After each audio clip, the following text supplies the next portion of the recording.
Bab 468. Siapa yang berani tidak menghargaiku? Aku duluan. Kalimat tersebut membuat mata Sander berlinang air mata. Di sisinya, Rosa menarik erat tangan Selina. Air mata juga mereka turun begitu saja. Tak lama kemudian, Sander menyimpan surat tersebut kembali ke dalam amplop, lalu menyimpannya.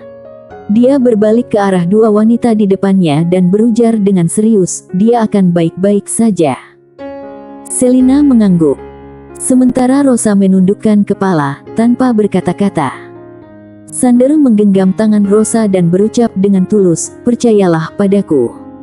Rosa menatap pria itu dengan air mata terus mengalir. Sander menyeka air matanya dengan lembut, lalu berucap, kalau semua usahaku tidak berhasil pada akhirnya, aku akan menerima takdirku dan menjadi seorang raja Bekingan.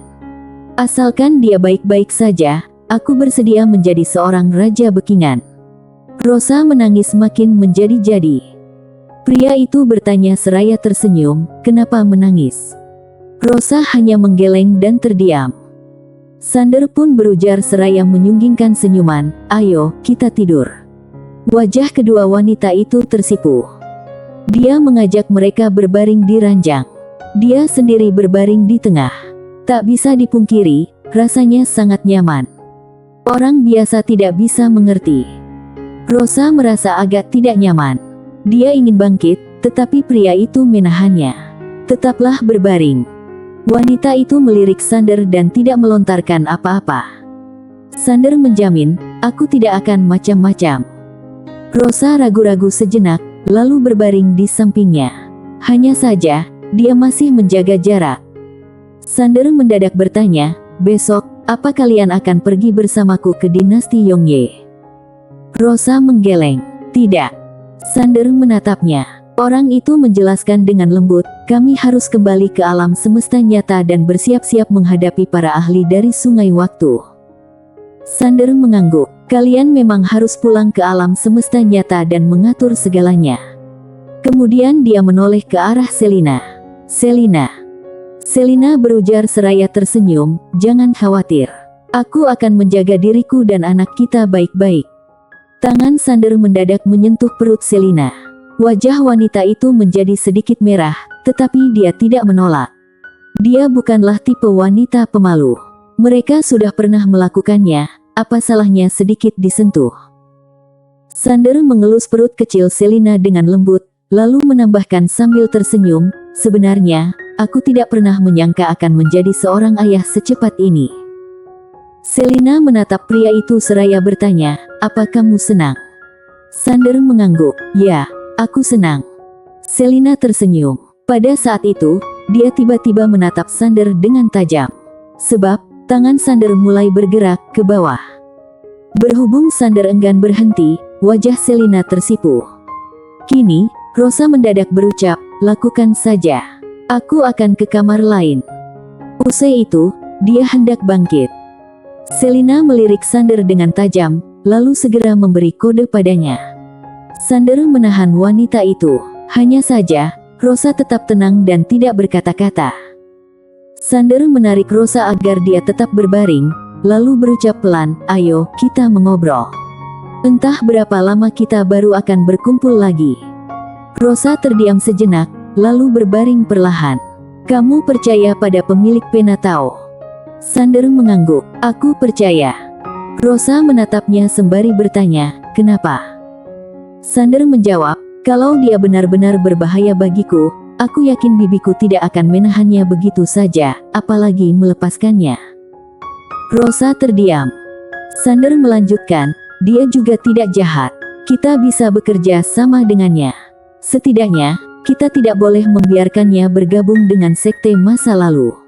Rosa mengangguk, apabila pemilik Penatao bergabung dengan sekte masa lalu, itu akan sangat merugikan bagi mereka. Berhubung teringat sesuatu, Rosa berujar, kekuatan dinasti Yongye. Sander menimpali, Kak Maura pernah ungkit juga sebelumnya. Tempat itu punya pembatasan yang kuat. Mereka tidak mengizinkan orang luar masuk. Mereka juga tidak bisa keluar. Dia berbicara dengan serius, kalau pemilik pena Tao tidak berbohong, kita benar-benar membutuhkan formasi Yongye mereka. Formasi Yongye, para ahli dalam sungai waktu memiliki kekuatan yang terlalu mengerikan. Apabila bertarung secara langsung, alam semesta nyata ditambah alam semesta Guanxuan bahkan tidak sanggup menghadapinya. Sander menunjukkan kekhawatirannya. Dia tidak yakin dengan pertempuran ini, terutama dengan adanya ketua sekte masa depan. Hanya dengan memikirkan ketua sekte masa depan berjubah putih itu, suasana hatinya menjadi sangat berat. Kekuatan orang itu tidak bisa diremehkan. Seolah merasakan kekhawatiran Sander, Rosa segera meraih tangan Sander dan berucap, "Tidak peduli apapun yang terjadi, kami akan bersamamu." Sander menoleh ke arah Rosa. Wanita itu juga segera menoleh. Sander tersenyum, lalu perlahan memejamkan matanya. Jalan tak tertandingi. Tentu saja, jalan ini tidak akan mudah. Berhubung teringat sesuatu, Sander mendadak berucap, "Rosa, setelah kembali, pastikan untuk menghubungi Bibi Jessie dan memberitahunya tentang semua ini."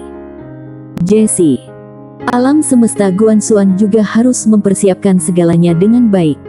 Rosa mengangguk. "Kamu tidak perlu khawatir tentang alam semesta nyata dan alam semesta Guanxuan, aku akan mengurusnya." Sander berujar seraya tersenyum, "Aku percaya padamu." Melihat senyuman Sander, tiba-tiba detak jantung Rosa berdetak makin cepat. Dia segera memalingkan wajahnya. Mereka terus berbicara sampai larut malam seperti itu. Kemudian, mereka tidur setelah mengantuk. Bagi Sander, ini adalah waktu yang sangat sulit. Dia mulai menyesal telah tidur bersama mereka. Sebab, sulit untuk melakukan apapun. Ketika hendak melakukan sesuatu dengan salah satu dari mereka, yang lain akan pergi, dan sebaliknya. Sulit sekali. Dalam kebahagiaan dan penderitaan, Sander pun akhirnya tertidur. Keesokan harinya, sebelum ada cahaya matahari, Sander sudah perlahan membuka matanya. Dia melihat keluar jendela yang masih gelap. Mendadak, dia merasakan sesuatu, lalu tiba-tiba melihat ke pangkuannya. Saat ini, Rosa sedang tertidur di pangkuannya. Rosa masih mengenakan baju biru khas di bumi. Tubuhnya sangat memesona. Pemandangan ini membuat gairah Sander memuncak. Setelah ragu sejenak, dia menyesuaikan posisi mereka, lalu perlahan menurunkan kepalanya dan mencium bibir Rosa. Sangat lembut. Kini, Rosa membuka perlahan kedua matanya. Dia menatap Sander dalam diam. Tidak berbicara artinya setuju. Sander mulai makin menjadi-jadi. Mulutnya bergerak, sementara tangannya mulai bergerak juga. Ketika merasakan tangan Sander yang mulai sedikit, Rosa mendadak menggigit bibir Sander, tetapi tidak dengan keras. Bibir mereka berpisah. Sander melihat wanita itu. Wajah Rosa agak memerah. Dia berucap dengan suara rendah, "Kalau kamu ingin, cari Selina." Sander menggelengkan kepalanya. Rosa menjadi agak gugup. "Kamu?" Sander memeluk wanita itu dan bertanya, "Kamu tidak mau?" Rosa menundukkan kepala dan terdiam. Dia hanya sedikit bergeser ke samping. Sander diam sejenak, lalu mendesah pelan. Dia melepaskan pelukan Rosa dengan lembut, lalu menarik kembali tangannya sendiri. Dia berucap, "Maafkan aku. Hal ini sulit untuk dilakukan kalau pihak lain tidak ingin." Dia tidak akan memaksakan diri. Dia bisa merasakan bahwa Rosa masih keberatan terhadapnya. Dalam kegelapan, kamar menjadi tenang lagi. Sander berbaring di ranjang dan perlahan memejamkan matanya. Dia bersiap untuk tidur. Pada saat ini, Rosa tiba-tiba menarik ujung bajunya dengan lembut. Sander menoleh ke arah wanita itu. Dia bertanya, "Kamu marah?" Sander menggelengkan kepala. Di dalam gelap malam, Rosa menatap Sander tanpa berkata-kata. Merasakan pandangan wanita itu, Sander berpikir sejenak, lalu berucap sambil tersenyum pahit, "Saat kita bersama sebelumnya, aku pikir kamu mungkin, seharusnya aku yang berpikir terlalu banyak." Dia menggeleng dan menambahkan, "Bagaimanapun, tujuan akhir kita adalah membantu Kak Maura. Jadi, aku yakin kita bisa bersikap seperti teman atau rekan yang baik." Rosa menatap Sander dan ingin mengatakan sesuatu, tetapi dia gagal untuk mengucapkannya. Sander melihat keluar jendela. Dia melihat langit yang mulai terang, lalu menoleh ke arah Selina yang masih tertidur. Usai berpikir sejenak, Sander berdiri dan pergi ke kamar mandi untuk membasuh wajahnya dengan air dingin. Begitu dia keluar, dia menemukan Rosa dan Selina berdiri di hadapannya. Sander terkejut. Selina menatapnya sambil bertanya, "Kamu akan pergi tanpa memberi tahu kami?" Sander tersenyum. "Tentu tidak. Lagi pula, aku tidak akan lama di dinasti Yongye. Kalau bisa berdiskusi, tentu bagus. Kalau tidak, kami akan kembali." Selina berjalan mendekati Sander. Dia merapikan kerah bajunya dengan lembut, lalu berucap pelan, "Hati-hati di sana. Kalau situasinya tidak terasa benar, kaburlah." "Mengerti." Sander berujar seraya tersenyum, "Jangan khawatir, aku akan mengikuti pemilik pena Tao. Dia sudah bertahan begitu lama di sana, pasti punya trik." Selina mengangguk, "Tapi, tetap berhati-hatilah."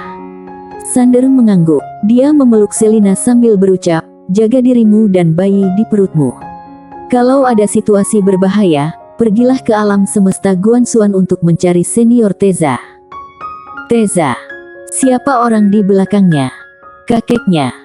Selina mengangguk tanpa berkata-kata.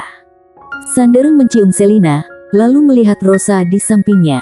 Dia berucap sambil tersenyum, "Nona Rosa, aku harap kamu bisa mengurus alam semesta nyata dan alam semesta Guanxuan bersama Selina." Kemudian, dia tidak lagi membuang waktu dan menghilang dari sana. Rosa menundukkan kepalanya dan tetap diam. Selina tiba-tiba meraih tangan Rosa. Dia merasa sedih, tapi tidak berkata-kata. Dia tahu, dengan sapaan, "Nona Rosa," dari Sander, itu artinya, dia hanya menganggap Rosa sebagai teman atau mitra saat ini. Tanpa berpikir lebih jauh, Selina melihat ke sekeliling, lalu berucap, "Ayo pergi, Kak Rosa." Rosa terdiam untuk sementara waktu, kemudian mengangguk. "Baiklah." Keduanya menghilang dari tempat itu. Saat fajar, Sander berada di tengah-tengah Bima Sakti. Di depannya, berdiri seorang pria. Orang itu adalah pemilik pena Tao. Pemilik pena Tao melihat Sander sekilas, lalu berucap, "Parasmu tampan, bisa digunakan untuk pernikahan. Sungguh sempurna." Sander berucap, "Senior, aku mendengar bahwa dinasti Yongye tidak mengizinkan orang luar masuk. Apakah kita benar-benar bisa masuk?" Orang itu tertawa terbahak-bahak. "Lihat dulu siapa aku. Di antara puluhan ribu dunia, siapa yang berani tidak menghargaiku?" Sander melihatnya, lalu berucap, "Baguslah." Pemilik pena Tao tersenyum. "Ayo, pergi." Kemudian, keduanya langsung menghilang di angkasa. Akademi Bima Sakti. Hari ini, Priska datang ke Fakultas Ilmu Pedang. Dia merasa agak cemas karena dia harus menjelaskan sesuatu kepada Sander. Sejak perpisahan terakhir mereka, dia berusaha melupakan. Sayangnya, tidak mudah melupakan hal dan orang tertentu. Ketika dia tahu Sander akan meninggalkan bumi, dia tiba-tiba merasa takut. Saat itulah, dia menyadari perasaannya. Priska memasuki Fakultas Ilmu Pedang dengan perasaan cemas dan tak sabar. Di sana, hanya ada Yunita, Koko, dan Casey. Ketika melihat Priska datang, Yunita segera mendekat. "Kak Priska." Priska melihat sekeliling dan bertanya, "Dia di mana?" Yunita bertanya, "Sander." Priska mengangguk.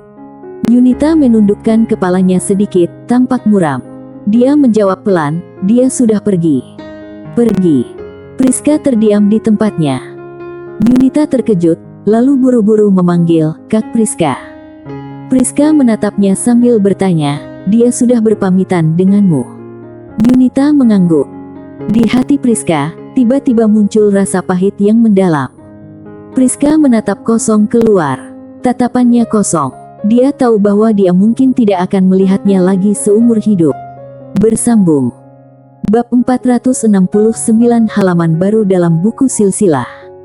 Di ruang angkasa, Sander terbang dengan pedangnya.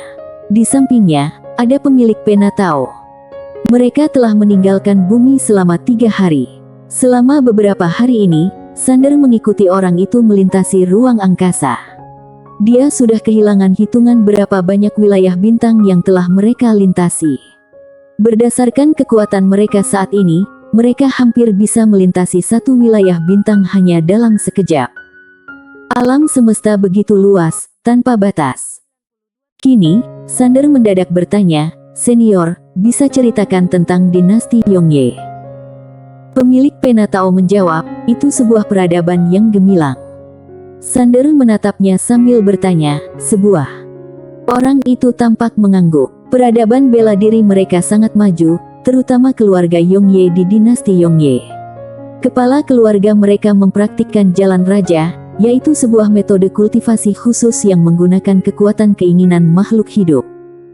Sander pun bertanya, "Kekuatan iman?" Pemilik pena Tao menjelaskan, "Itu hampir sama, tapi ada perbedaannya. Kekuatan keinginan makhluk hidup lebih menakutkan daripada kekuatan iman." Dia pun bertanya seraya mengernyit, "Bagaimana bisa?"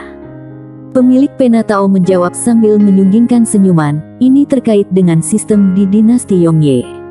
Di sana, selain dinasti Yongye, ada juga keluarga lain yang disebut keluarga Yongheng. Dua keluarga ini sebenarnya berasal dari satu garis keturunan. Nenek moyang keluarga Yongheng adalah seorang wanita yang sangat kuat. Dia meninggalkan dinasti Yongye dan membuat halaman baru dalam buku silsilah." Sander terkejut mendengar ini. Membuka halaman baru dalam buku silsilah. Kedengarannya sangat luar biasa. Pemilik pena Tao tiba-tiba melihatnya. "Kenapa? Kamu juga ingin membuat halaman baru dalam buku silsilah keluargamu?" Sander buru-buru menggeleng. "Tidak, aku tidak punya pikiran seperti itu." "Yang benar saja. Kalau membuat halaman baru dalam buku silsilah keluarga, entah bagaimana dia akan mati nanti." Pemilik pena Tao berucap sambil tersenyum, "Aku rasa kamu punya pikiran seperti itu." Sander kehabisan kata-kata. Orang itu melanjutkan, "Kemudian, dua keluarga itu terus bersaing untuk menguasai dinasti Yongye. Konflik internal itu menyebabkan kerusakan besar pada negara mereka." Sander pun bertanya, "Siapa yang akhirnya menang?" Dia menjawab, "Keduanya sama-sama menang." Sander kebingungan. Pemilik pena Tao bertanya sambil tersenyum, "Kamu tahu bagaimana kaisar mereka terpilih?" Sander bertanya, "Bagaimana?" Pemilik pena Tao menjawab, "Diperebutkan." Pemuda itu sontak terkejut. Pemilik pena Tao melihatnya dan menambahkan, "Di sana, setiap kaisar hanya bisa memerintah selama 300 tahun. Selama 300 tahun, kaisar bisa berlatih metode kultivasi terkuat mereka, metode jalan raja. Kalau kaisar mendapatkan dukungan dari rakyat, mereka akan dipilih kembali. Kalau tidak, setelah 300 tahun, mereka harus turun tahta. Setelah itu, mereka tidak bisa lagi berlatih metode jalan raja. Jadi, setiap kaisar akan berusaha semaksimal mungkin untuk mendapatkan dukungan dari rakyat." Sander terdiam, ini adalah sistem yang belum pernah dia dengar sebelumnya. Pemilik pena Tao melanjutkan, "Setiap 300 tahun, kedua keluarga itu akan mengutus seseorang yang terbaik untuk bersaing memperebutkan tahta kaisar." Kemudian dia melihat Sander. Kali ini, kebetulan adalah waktu pemilihan kaisar mereka. Setelah sampai di sana, kita akan mengamati dulu. Siapapun yang menang, kita akan mengadakan pernikahan dengan mereka. Bagaimanapun, kedua keluarga memiliki garis keturunan raja. Sander tiba-tiba berucap, "Senior, kamu pernah bilang bahwa dalam tubuhku ada 3 jenis garis keturunan. Sepertinya kamu sangat familiar dengan itu. Bisa jelaskan tentang garis keturunan ketiga?" Dia melihat Sander dengan sedikit terkejut. "Kamu tidak tahu?" Sander mengangguk, "Tidak tahu." Orang itu pun tertawa, "Kalau begitu tunggu saja." Sander tampak mengernyit. Pemilik pena Tao berujar, "Kendalikan dulu garis keturunan iblis gila dan garis keturunan raja apimu." Sander bertanya dengan serius, apakah garis keturunan ketiga lebih kuat dari kedua garis keturunan iblis itu? Pemilik pena Tao tampak mengangguk. "Ya, benar." Sander memicingkan matanya. Tidak mungkin. Garis keturunan iblis gila. Pemilik pena Tao tersenyum. Benar-benar lebih kuat dari garis keturunan iblis gila, bisa dibilang itu adalah garis keturunan nomor 1. Sander berucap dengan serius, ayahku punya garis keturunan iblis gila, ibuku memiliki garis keturunan Raja Api. Dari mana asal garis keturunan ketiga ini? Pemilik pena Tao hanya terkekeh-kekeh dan tidak menjawab. Sander kehabisan kata-kata. Orang ini bisa-bisanya membuatnya penasaran. Sialan. Dia benar-benar ingin memukulnya. Pemilik pena Tao tidak mau membahas lebih lanjut tentang garis keturunan ketiga. Sander hanya bisa merasa penasaran tanpa jawaban. Namun, dia tetap sangat penasaran. Kekuatan garis keturunan ini tidak mungkin ada begitu saja tanpa alasan. Kecuali garis keturunan ini mengalami mutasi, jadi pasti ada sumber asalnya. Berhubung Sander belum pernah mengalami mutasi garis keturunan, itu berarti pasti ada sumbernya. Lebih kuat dari garis keturunan iblis gila. Sander melihat pemilik pena Tao. Apakah orang ini hanya mengolok-oloknya? Kala itu, dia mendadak berucap, aku tahu kamu tidak suka dengan pernikahan politik, tapi kali ini, kalau kita bisa mendapatkan dukungan dari dinasti Yongye, kita bisa mendapatkan lebih banyak waktu untukmu. Kamu butuh waktu. Cuma mengandalkan alam semesta nyata dan alam semesta Guansuan tidak cukup. Sander tidak berucap apapun. Pemilik pena Tao melihat Sander dan melanjutkan, kakekmu dulu juga menikah secara politik. Sander menatapnya. Pemilik pena Tao menjelaskan dengan serius, benar. Dia menikahi banyak wanita dan banyak dari pernikahan itu adalah pernikahan politik. Sembari mengatakan ini, dia terlihat sedikit canggung dan mencuri pandang ke sekitar. Sander berpikir sejenak dan berujar, senior, kita datang dengan tujuan. Mereka bukan orang bodoh, bagaimana mungkin? Pemilik pena Tao tersenyum dan menggeleng. Kamu masih kurang pengalaman. Sander merasa bingung. Dia menambahkan, di keluarga kerajaan, siapa yang tidak ingin mendapatkan kekuasaan dan kekuatan tertinggi? Bahkan, di tempat seperti bumi, orang-orang memilih menikah dalam lingkaran yang sepadan, apalagi keluarga kerajaan di sana. Sander terdiam. Pemilik pena Tao melanjutkan, bagaimanapun, kita harus mendapatkan dukungan dari dinasti Yongye kali ini. Kalau tidak, matanya menunjukkan kekhawatiran. Begitu para pembalik waktu mulai bergerak, situasi kita akan menjadi sangat sulit. Sander memandang jauh ke dalam ruang angkasa dan tidak mengatakan apa-apa lagi. Dia tidak berdaya. Di momen ini, dia mengerti apa arti ketidakberdayaan. Seringkali, bukan manusia yang bisa menentukan segalanya. Pedangnya masih belum sekuat yang diinginkannya seperti milik Destri dan yang lainnya. Kala itu, pemilik pena Tao tiba-tiba berucap, aku sudah mengutus orang untuk menyelidiki para pembalik waktu itu. Sander kembali fokus, menyelidiki. Pemilik pena Tao tampak mengangguk. Kita perlu memahami kekuatan dan informasi para pembalik waktu itu.